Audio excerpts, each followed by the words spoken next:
Iran ने देर रात Dubai पर फिर से ड्रोन दागे, जिन्हें दुबई के एयर डिफेंस ने नाकाम तो किया, लेकिन अल बर्शा इलाके में एरियल इंटरसेप्शन के मलबे की चपेट में एक कार आ गई और उसमें सवार पाक मूल के ड्राइवर की मौत हो गई।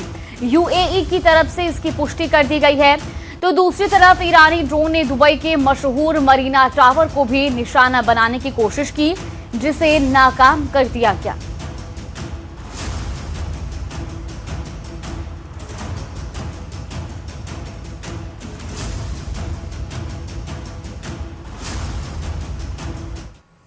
तो अमेरिका और ईरान के बीच युद्ध बेहद खतरनाक मोड़ पर आ पहुंचा है। एक तरफ ईरान झुकने वाला नहीं, तो दूसरी तरफ डोनाल्ड ट्रंप ने अपनी तीन बम वर्षक दिखाए हैं, जो बेशक ईरान को बहुत बुरी तरह तबाह करना चाहते हैं, लेकिन ईरान बार बार पलटवार कर रहा है।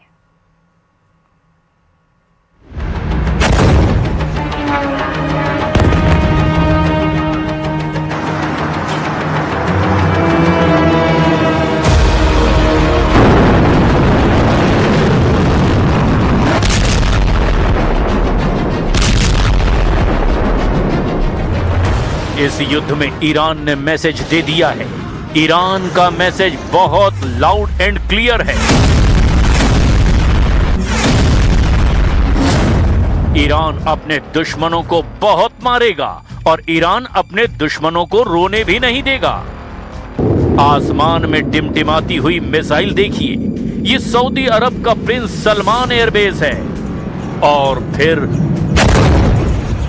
सऊदी अरब का सबसे खास अड्डा, जहां अमेरिकी सेना भी तैनात है, वहां हुआ अटैक फिर देखिए।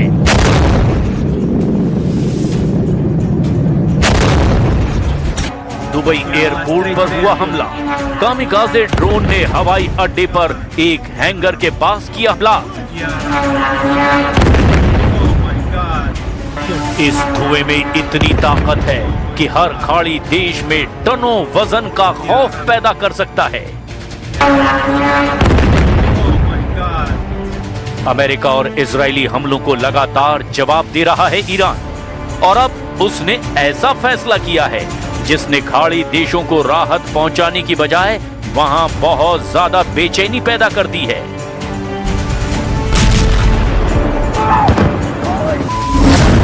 ईरान का फैसला है कि अब वो खाड़ी देशों पर हमला नहीं करेगा, लेकिन शर्त रखी है, ये फैसला तब तक लागू रहेगा जब तक खाड़ी देशों की जमीन से ईरान पर हमला नहीं होता। अब सवाल ये है, क्या अमेरिका इस शर्त को मानेगा? क्योंकि अमेरिका के ज्यादातर हमले खाड़ी देशों में मौजूद अड्डों से ही अंजाम दिए जा रहे हैं।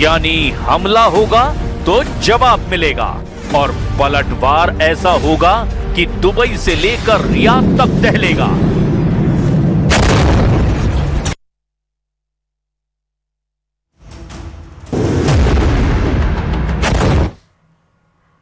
और अब आपको बड़ी खबर बता रही, इजराइल के वॉर जोन से इकलौते भारतीय चैनल न्यूज 18 की सबसे सटीक रिपोर्टिंग जारी है।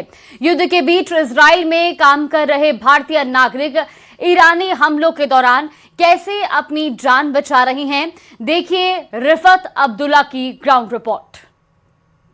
जब यहाँ पे सायरन बजती है तो लोग अंडरग्राउंड जाते हैं। हालांकि अभी सायरन की जो टाइमिंग होती है वो बताते हैं कि उसके बाद कब तक अंडरग्राउंड बंकर में रहना है, या हम जिसे कहते हैं यहाँ बॉम्ब शेल्टर।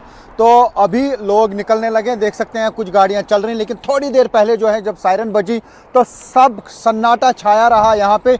और मैं आपको बता दूं, जब मैं यरूशलेम में था आज, तो मेरे सामने बिल्कुल उसी जगह आसमान के ऊपर जो है इंटरसेप्ट किए गए मिसाइल, और उसके बाद जो है उस इस पूरे एरिया में अफरा तफरी मच गई और पता चला कि जो इंटरसेप्ट मिसाइल किया गया था उसके जो टुकड़े हैं, जो मलबा है, वो नीचे गिरा था और फ़ौरन वहाँ पे रेस्क्यू ऑपरेशन की टीम पहुँची। इसी तरीके से आज न सिर्फ यरूशलेम बल्कि हाइफा और टेल अवीव में भी लगातार ये आप देख सकते हैं, लगातार जो है यहाँ पे आसमान में जो है ये रॉकेट्स बरसाए जा रहे हैं, मिसाइल्स बरसाए जा रहे हैं ईरान की तरफ से। हालांकि काफ़ी सारे रॉकेट्स और ये जो मिसाइल्स हैं उनको इंटरसेप्ट किया जाता है, लेकिन ये जो आप छाप देख रहे हैं बीच में, अभी थोड़ी देर बाद इसी स्पॉट पे जो है ये धमाके की आवाज़ आई और ये हमने देखा कि इस तरीके से इसका ये आकार बन गया। तो लगातार ये जो कोशिश यहाँ पे ईरान की है वो इसराइल को दहलाने की है और ये सिलसिला जारी है। और दूसरी तरफ से हिजबुल्लाह भी कोशिश करता है कि वो इसराइल पे लगातार अटैक करे और अभी हम यहाँ पे यही देख पा रहे हैं कि यहाँ लगातार जो है अलर्ट बढ़ता जा रहा है। हालांकि सन्नाटा है यहाँ पे, ये कहा जा सकता है सब कुछ बंद है, एयरपोर्ट लगातार बंद है। और अगर पूरे मिडल ईस्ट की बात करें, पूरा मिडल ईस्ट जो है वो इसकी लपेट में आ चुका है और पूरे मिडल ईस्ट में आजकल हालात ख़राब हैं। फ़्लाइट्स लगातार कैंसिल हो रही हैं और हमें भी यहाँ पे पहुँचने में बहुत मुश्किल आई और बॉर्डर के ज़रिए यहाँ पे पहुँचना पड़ा क्योंकि कोई भी डायरेक्ट फ़्लाइट इस एरिया में ऑपरेट नहीं करते।